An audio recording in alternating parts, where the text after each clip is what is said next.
తిరుపతి జిల్లా వడమాలపేట మండలం ఏఎంపురంలో 3.5 బాలికపై అత్యాచారం చేసి హత్య చేసిన నిందితుడు పాముల నాగరాజు అలియాస్ సుశాంత్కు చిత్తూరు ఫోక్సో ప్రత్యేక కోర్టు జీవించున్నంత వరకు కఠిన కారాగార శిక్ష విధించింది. బాధిత కుటుంబానికి 10 లక్షల పరిహారం చెల్లించాలని కూడా కోర్టు ఆదేశించింది. కేసును జిల్లా ఎస్పీ ఎల్ సుబ్బారెడ్డి స్వయంగా పర్యవేక్షించగా పుత్తూరు డీఎస్పీ జి రవికుమార్ దర్యాప్తు చేపట్టి ఘటన జరిగిన మరుసటి రోజే నిందితుడిని అరెస్ట్ చేశారు. శాస్త్రీయ ఆధారాలు, వైద్య నివేదికలు, ప్రత్యక్ష సాక్ష్యాలతో పటిష్టమైన ఛార్జ్షీట్ దాఖలు చేయడంతో నేరం రుజువైంది. కేసును ఏపీపీ వి మోహన్ కుమారి సమర్థంగా వాదించగా ఫోక్సో ప్రత్యేక న్యాయస్థానం ఈ తీర్పు వెలువరించింది. బాలికలు, మహిళలపై నేరాలకు పాల్పడే వారికి ఈ తీర్పు గట్టి హెచ్చరికని జిల్లా ఎస్పీ ఎల్ సుబ్బారెడ్డి పేర్కొన్నారు.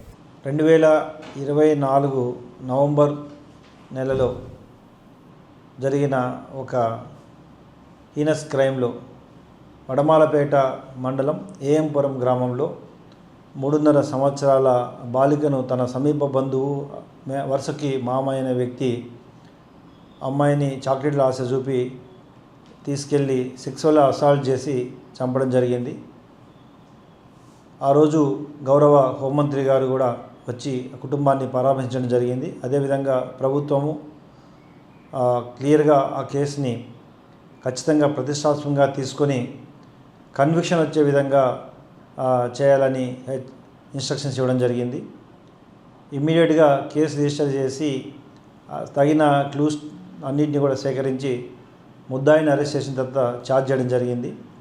ఇందులో ఇన్వాల్వ్ అయిన ముద్దాయిని మళ్ళీ బెయిల్ మీద రాకుండా ఇమ్మీడియట్గా ట్రయల్ కంటిన్యూ చేయడం, డిఎస్పీ పుత్తూరు రవికుమార్ వారి ఆధ్వర్యంలో కంటిన్యూగా ట్రయల్ మానిటరింగ్ కంటిన్యూ చేయడం వల్ల ఈరోజు చిత్తూరు పోక్సో స్పెషల్ కోర్టు ముద్దాయి యొక్క నేరాన్ని పూర్తిగా నిరూపిత అవ్వడం వల్ల life imprisonment, vigorous life imprisonment until death, అతనికి జీవితాంతం కఠిన కారాగార శిక్ష విధించడం జరిగింది.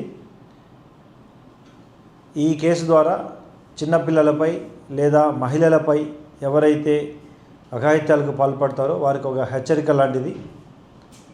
ఖచ్చితంగా దాదాపు 1 సంవత్సరం 6 నెలల లోపే ఈ కేసును ప్రతిష్టాత్మకంగా తీసుకుని ఏ విధంగా అయితే కన్విక్షన్ తీసుకొచ్చామో అదేవిధంగా ఎవరైతే మహిళలు తర్వాత చిన్నపిల్లలపై అఘాయిత్యాలకు పాల్పడే వారిపై కూడా ఇదే విధంగా తిరుపతి జిల్లా పోలీసు కఠినంగా వ్యవహరిస్తుందని తెలియజేస్తూ ఒకవైపు అవగాహన కార్యక్రమాలని కొనసాగిస్తున్నాము.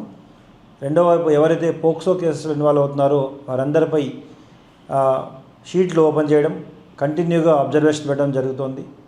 ఈ కేసు ద్వారా మీడియా మరియు ప్రజలందరికీ కూడా తెలియజేయడం, ఎవరైనా చట్టానికి లోబడి ప్రవర్తించాలి, మహిళలు మరియు చిన్నపిల్లలపై ఎటువంటి అఘాయిత్యాలు పాల్పడినా కఠిన చర్యలు తీసుకోబడుతుందని ప్రభుత్వ ఆదేశాలను తప్పకుండా పాటించడం జరుగుతుందని తెలియజేస్తున్నాను.